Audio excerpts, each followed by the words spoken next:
Hi friends, good morning. ఎలా ఉన్నారు? నా పేరు హరీష. రచన శంకర రాజీవం.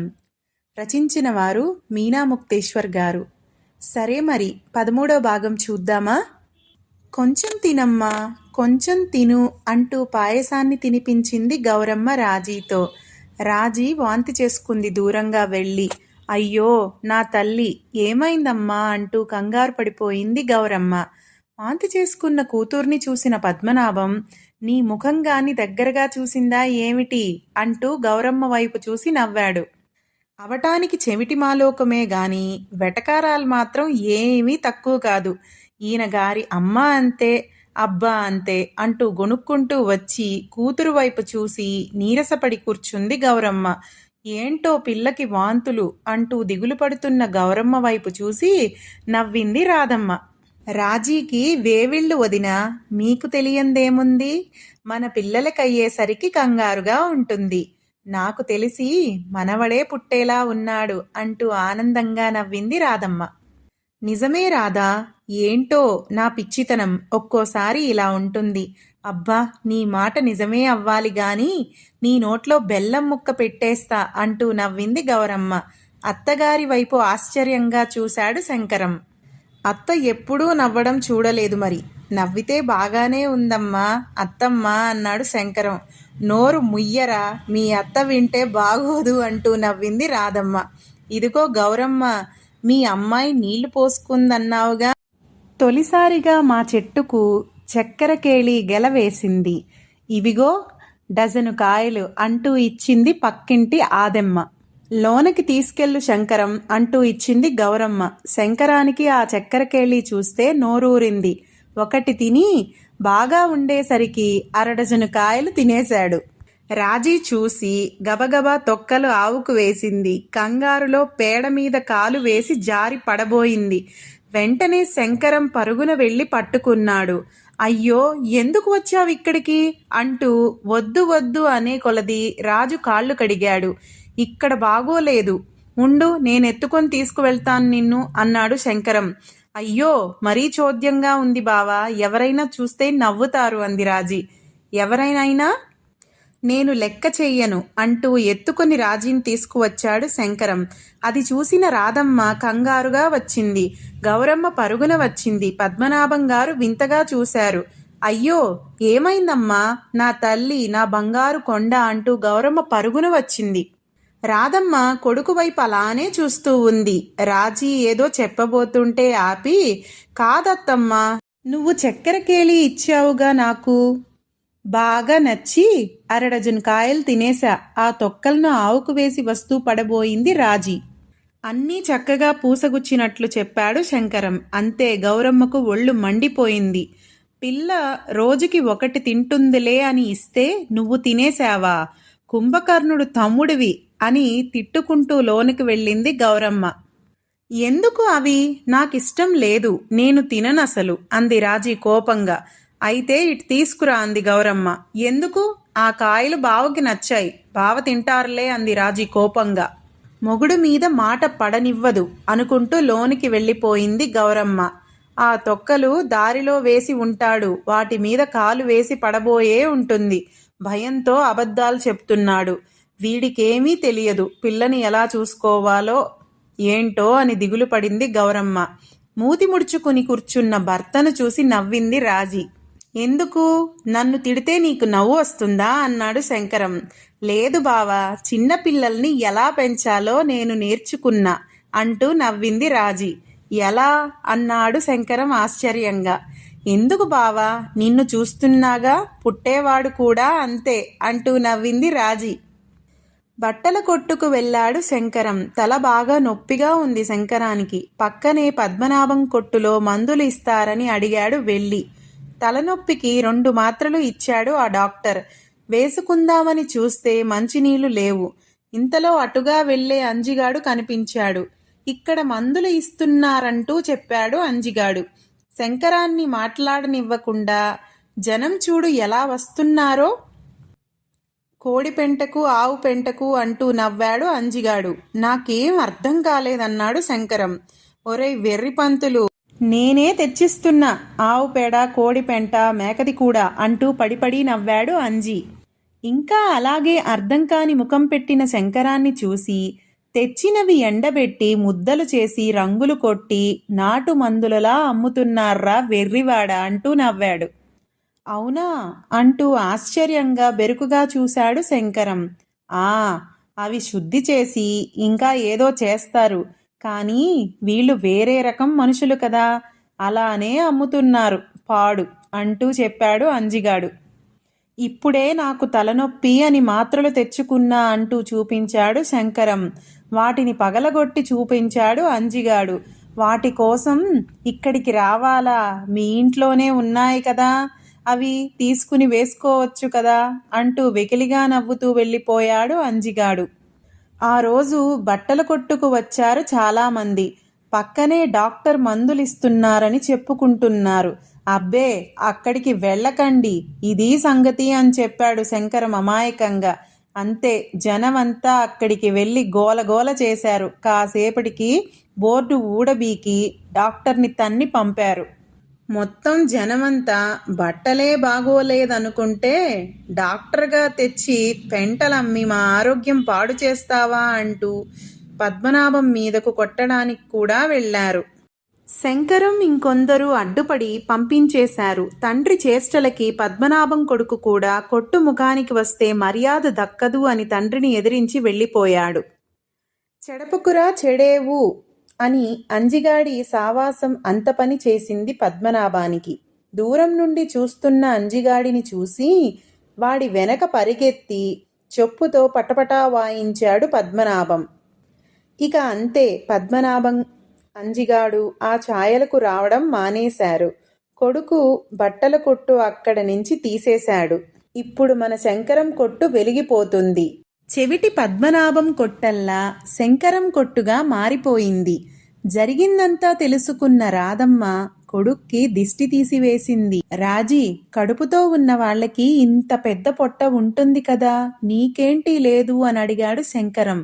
అయ్యో, కొట్టు దగ్గర హీరోవి, ఇంటి దగ్గర ఇలా ఉంటే ఎలా బావా అంది రాజీ నవ్వుతూ. ఒరేయ్ మొద్దు, ఆడవాళ్లు బిడ్డను మోసేది 9 నెలలు పైనే. మొదటి నెల నుండి 9 నెలల కడుపులాగా ఉండదు, కొంచెం కొంచెంగా పెరుగుతుంది అని చెప్పింది రాధమ్మ నవ్వుతూ. ఓ, అంత విషయముందా అంటూ ఆశ్చర్యంగా నవ్వాడు శంకరం. రాజీ, నీకేం తినాలనిపిస్తుంది, సున్నుండలా అని అడిగాడు శంకరం. నీకు తినాలనిపిస్తుందా ఏంటి బావా అంది నవ్వుతూ రాజీ. అవును అంటూ నవ్వాడు శంకరం. అమ్మా, ఇందాక నుంచి ఏం తింటావు అని అడుగుతున్నావుగా, నాకు సున్నుండలు కావాలి అంది రాజీ పెద్దగా. కడుపులో ఉన్న అబ్బాయికి కాదు, బయట ఉన్న ఈ అబ్బాయికి అంది చిన్నగా నవ్వుతూ. ఆ మాటలు విన్న గౌరమ్మ మురిసిపోయింది. శంకరం రవికి జీతం పెంచాడు. మురిసిపోయాడు రవి. ఏంటన్నా విశేషం, అనుకోకుండా జీతం పెంచారు అని అడిగాడు నవ్వుతూ రవి. రాజీ వదిన నీళ్లు పోసుకున్నదట అన్నాడు నవ్వుతూ శంకరం. అబ్బా అన్నా, కంగ్రాట్స్, నువ్వు తండ్రివి కాబోతున్నావా అంటూ ఆనందంగా విష్ చేశాడు రవి. ఇంతలో 2 అమ్మాయిలు వచ్చి కాషాయ వస్త్రాలు తీసుకొని వెళ్లారు. ఈ మధ్య ఎందుకురా కాషాయ వస్త్రాలు తెగకుంటున్నారు మన ఊర్లో వాళ్ళు అన్నాడు శంకరం. ఎవరో విభూది బాబా అంటన్నా జనం విరగబడి వెళ్తున్నారు, అందరూ గొప్పగానే చెప్పుకుంటున్నారు. మరి నిజం ఏంటో నాకైతే తెలియదు అన్నాడు రవి. అయితే రాజీని కూడా ఒకసారి తీసుకువెళ్ళనా బాబా దగ్గరకు అన్నాడు శంకరం. ఆ, ఎందుకన్నా, పెద్దవాళ్ళని అడిగి తీసుకెళ్ళు, ఏదో విభూదిస్తాడట, ఏ భయాలు ఉండవు అని చెబుతాడట. కొందరు పోయిన వస్తువులు దొరికాయని చెప్తున్నారు, బాగానే అని కూడా చెప్పుకుంటున్నారు. అందరూ చెప్పుకోవడమే కానీ మనకైతే నిజం తెలియదు కదా అన్నాడు రవి. ఏది ఏమైనా అలాంటి స్వామీజీల దగ్గర నిజంగానే మహత్యాలు ఉంటాయన్నాడు శంకరం. అక్కడికి వెళ్ళి విభూది తెచ్చుకుంటాను, నాకు రాజీకి కూడా పనికొస్తుంది అన్నాడు శంకరం. ఈలోపు ఇంకో 2 మగవాళ్ళు కూడా అలాగే కాషాయ వస్త్రాలు తీసుకెళ్తున్నారు. శంకరం వాళ్ళని అడిగాడు విషయం ఏంటని. పాత బ్రహ్మం గారి మఠం దగ్గర విభూది బాబా వచ్చారు. ఆ విభూది చాలా మహత్యమేనట. భయాలు దెయ్యాలు దగ్గరకు రానీయదు అని వాళ్ళు చెబుతుంటే ఆశ్చర్యంగా కళ్ళు పెద్దవి చేసుకుని తను కూడా వెళ్ళాలి అని నిర్ణయించుకున్నాడు శంకరం. మరి అందరూ కాషాయ బట్టలు తీసుకువెళ్తున్నారేంటి అని అడిగాడు శంకరం అమాయకంగా. బాబాగారికి వస్త్రాలు ఇస్తే చాలా మంచిదట. మా పాడి ఆవు కనబడలేదు. బాబా దగ్గరికి వెళ్ళి మొరపెట్టుకుంటే దానికదే వచ్చేసింది ఇంటికి. అందుకే బాబాగారికి కానుకగా ఈ వస్త్రాలు తీసుకెళ్తున్నా అని చెప్పాడతను. రవి బుర్రగొక్కుంటూ, ఏమిటో ఈ స్వామీజీలు నమ్మకాలు, నాకైతే అంత పట్టాన నమ్మకం కుదరదు అనుకున్నాడు మనసులో. రవి, కొట్టు చూస్తూ ఉంటావా? నేను కూడా వాళ్లతో వెళ్ళి వస్తానన్నాడు శంకరం. వద్దులే అక్క, మీరు వెళుదురుగాని అన్నాడు రవి. లేదు, వీళ్లతో ఒక్కసారి వెళతాను, తర్వాత రాజీని కూడా తీసుకువెళ్తా అన్నాడు శంకరం. అలాగే శంకరం వాళ్లతో స్వామీజీ దగ్గరకు వెళ్ళాడు. బయట జనాలను పంపే దగ్గర అంజిగాడు కూడా ఉన్నాడు. వాడు లోపలికి వెళ్ళాడు. శంకరానికి సంతోషం అనిపించింది. అంజిగాడు కూడా ఇక్కడే ఉన్నాడు కదా అని. 5 తర్వాత శంకరానికి పిలుపు వస్తే వెళ్ళాడు లోనికి. శివుడి పేరు నీది, అవునా అన్నారు స్వామీజీ. అవును స్వామీజీ అంటూ ఆశ్చర్యంగా కళ్ళు పెద్దవి చేసుకుని సంతోషంగా నమస్కరించాడు శంకరం. నువ్వు చాలా మంచివాడివి, అమాయకంగా ఉన్న వ్యాపారం బాగా చేస్తావు, అవునా అన్నారు స్వామీజీ. అవునండి, ఇవన్నీ దేవుడు చెప్పినట్టు మీకెలా తెలుస్తున్నాయంటూ ఆశ్చర్యంగా అడిగాడు శంకరం. అవును, నేను హిమాలయాలలో తపస్సు చేసి సిద్ధిని సాధించుకుని వచ్చాను. ఈ జగమంతా మాయే, ప్రతి ఒక్కరూ ఈ మాయతోనే పోరాడుతూ ఉంటారు. మాయ అని తెలుసుకునే లోపు పోతూ ఉంటారు పైకి. ఎక్కడికి స్వామీజీ అన్నాడు శంకరం. బాబా మాట్లాడేటప్పుడు మీరు మాట్లాడకూడదు అని చెప్పాడు పక్కన శిష్యుడు. తప్పైపోయింది, క్షమించండి అని చెంపలేసుకున్నాడు శంకరం. బాబా కూర్చున్న చెట్టు చుట్టూ పొర్లు దండాలు పెట్టు 2 సార్లు అన్నాడు శిష్యుడు. ఎలాగో నాకు తెలియదండి, చూపిస్తారా అని అడిగాడు శంకరం. అక్కడ ఉన్న కొందరు వ్యక్తులకు నవ్వొచ్చింది. అంజిగాడు పక్కగా ఉండి తిక్కగా నవ్వుకున్నాడు. అయ్యో, విభూది బాబాని ఎట్లా అంటే అట్లా ప్రశ్నలు వెయ్యకూడదు. మనం వాళ్ళు చెప్పినట్లు చేయాలి. తెలియకపోతే మాలాంటి భక్తులను అడగాలి, అంతే అని చెప్పాడు అక్కడ ఉన్న ఒక భక్తుడు. ఇవన్నీ నాకు తెలియదండి, గుడికి వెళ్ళడం, దర్శనం చేసుకోవడం, ప్రసాదం తినడమే తెలుసు అన్నాడు శంకరం. ఇక్కడ ప్రసాదాలు గట్రా ఏమీ పెట్టరు, జ్ఞానాన్ని ప్రసాదించి విభూది ఇస్తారు, అంతే అన్నాడు భక్తుడు. జ్ఞానం అంటే ఏమిటి స్వామి అని అడిగాడు శంకరం. అవన్నీ బాబా ఏకాంత మందిరంలో చెబుతారు అన్నాడు ఒక శిష్యుడు. విభూదిని బొట్టుగా ధరించవచ్చు, ప్రసాదంగా తీసుకోవచ్చు అని చెప్పాడు ఆ భక్తుడు. అంటే అక్కడున్న భక్తులు ఇచ్చిన విభూదిని చటుక్కున మొత్తం నోట్లో వేసేసుకున్నాడు శంకరం. అయ్యో అయ్యో అంటూ అక్కడ భక్తులు ఏమిటి పిచ్చి పనులు అంటూ కొంచెం చిరాకు పడ్డారు.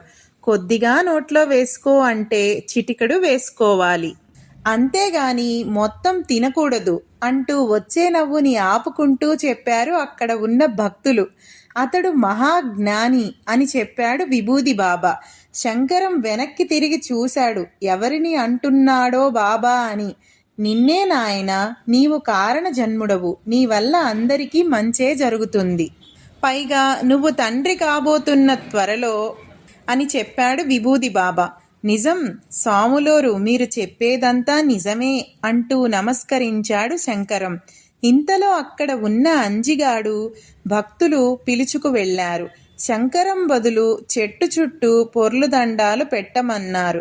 అంజిగాడు ఒకసారి విభూది బాబా గారి వైపు తిరిగి నమస్కరించి వెంటనే పొర్లు దండాలు చకచకా పెట్టేశాడు. విభూది బాబా గారు నీతో ఏకాంతంగా మాట్లాడతారట శంకరం అన్నాడు ఒక భక్తుడు. ఆ అవకాశం అతనికి దక్కింది, మహాభాగ్యం అనుకుంటూ భక్తులు శంకరాన్ని లోనికి తీసుకువెళ్లారు.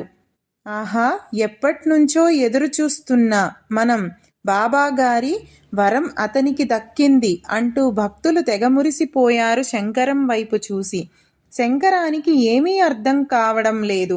తలగోక్కుంటూ ఆ వచ్చిన భక్తులు వెనక నడిచి స్వామీజీ దగ్గరకు వెళ్ళాడు.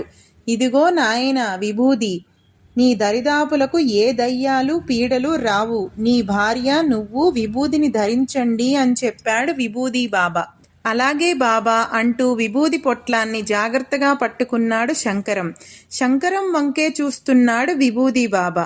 ఆయన శిష్యులు కూడా శంకరం వైపు అలానే చూస్తున్నారు. ఎందుకు అలాగే చూస్తున్నారు అని అనుకుని వెనుతిరగబోయాడు శంకరం. ఇంతలో ఒక శిష్యుడు వచ్చి శంకరం చెవిలో, నీ దగ్గర ఉన్న పైకం మొత్తం ఆ హుండీలో వెయ్యి అని చెప్పాడు. అయ్యో, డబ్బులు నేనేమీ తీసుకురాలేదన్నాడు శంకరం అయోమయంగా. సరే, ఈసారి వచ్చేటప్పుడు తెచ్చుకో అని చెప్పాడు శిష్యుడు. ఈలోపు ఆ విభూది అక్కడ పెట్టి వెళ్ళు అన్నాడు. వాడు చెప్పినట్టు చేసి శంకరం బయటకు వచ్చేశాడు. బయట నిలబడి జనాన్ని పంపిస్తున్నాడు అంజిగాడు. అంజిగాడు దగ్గరకు వెళ్ళి, ఇక్కడ నీకేం పని అని అడిగాడు శంకరం. తప్పు, అలా అనకూడదు విభూది బాబా. ఉన్నట్టుండి ఒకరోజు నా కలలో కనిపించి నాకు సేవ చేసుకోమని వరమిచ్చాడు అని చెప్పాడు. అంజిగాడు వంకరగా నవ్వుతూ, అవునా, నువ్వెంత అదృష్టవంతుడివి అని శంకరం తెగ పొగిడాడు. అవన్నీ వింటున్న పక్కన నిలబడ్డ భక్తులు, అమ్మో నిజమే కాబోలు, బాబాగారి లీలలన్నీ ఇన్ని కావు అని ఆయన గొప్పలు చెప్పుకోవడం మొదలుపెట్టారు. అవన్నీ వింటూ అక్కడే నుంచున్నాడు శంకరం. ఇంతలో రవి వచ్చాడు. అన్నా, వదిన వచ్చింది అని చెప్పి శంకరాన్ని తీసుకువెళ్ళాడు. కొట్టు వదిలేసి ఎక్కడికి వెళ్ళావు బావా అంది రాజీ. అబ్బో, ఇవాళ నాకు చాలా గొప్ప విషయాలు తెలిసాయి రాజీ అని చెప్పాడు శంకరం. నీకు తెలిసిన విషయాలు రవి నాకు చెప్పాడులే అంది రాజీ. కళ్ళు చిత్రంగా పెట్టుకుని శంకరం, నా పేరు శివుడి పేరు అని చెప్పాడు తెలియకుండా. అలాగే నేను చాలా మంచివాడినని కూడా చెప్పాడు. త్వరలోనే తండ్రి కాబోతున్నారని కూడా చెప్పాడు. అవన్నీ వింటున్న రాజీ తెల్లబోయింది. ఇవన్నీ ఎలా చెప్పాడబ్బా బాబా అని ఆశ్చర్యపోయింది. స్వామీజీలు బాబాలు ఇలాంటివి త్వరగా నమ్మదు రాజీ. పొద్దున్న లెగిస్తే ఏదో ఒక దారుణాలు వింటూనే ఉంటాం. అందుకే ఏది నమ్మాలో ఏది నమ్మకూడదో తెలియని పరిస్థితికి వచ్చాం అనుకుంది రాజీ. రవి కూడా ఆశ్చర్యంగా వినసాగాడు శంకరం మాటలు. ఇంకో విచిత్రమైన విషయం తెలుసా అన్నాడు శంకరం. మన అంజిగాడికి బాబాగారు కలలో కనిపించి సేవ చేయమన్నారు అని అక్కడ సేవ చేస్తూ ఉన్నాడు మన అంజిగాడు అని చెప్పాడు ఆనందంగా శంకరం. ఆ విషయం అర్థమైపోయిందిలే, ఏమీ చెప్పక్కర్లేదు అంది రాజీ. అర్థమైపోయిందా అంటూ ఆశ్చర్యంగా అడిగాడు శంకరం. వాడు అక్కడ ఏం పని చేస్తున్నాడు బావా అని అడిగింది రాజీ. నేను చూస్తూ ఉండగా లోపలికి వెళ్ళే వాళ్ళని వరుసక్రమంలో పంపుతున్నాడు. ఎంతమంది బయట ఎదురు చూస్తున్నారో బాబాకి చెప్పి వస్తున్నాడు మధ్యలో అని చెప్పాడు శంకరం. నిజంగా బాబాకి సేవ చేయడం అంజిగాడికి అదృష్టం అని చెప్పి శంకరం చంపలేసుకున్నాడు. మరి బాబా దగ్గరికి వెళ్ళావు, విభూది తెచ్చావా అని అడిగింది రాజీ. లేదు, నేను డబ్బులేమీ తీసుకువెళ్ళలేదు. ఈసారి వచ్చేటప్పుడు డబ్బులు తెచ్చి ఇచ్చి తీసుకువెళ్ళు విభూదిని అని చెప్పారు అక్కడున్న శిష్యులు. ఇవాల్టికింతే ఫ్రెండ్స్, మళ్ళీ వచ్చే భాగంతో రేపు కలుసుకుందాం. అంతవరకు సెలవు. నా కథ మీకు నచ్చినట్లయితే కనుక లైక్ చేయండి, షేర్ చేయండి. Thank you.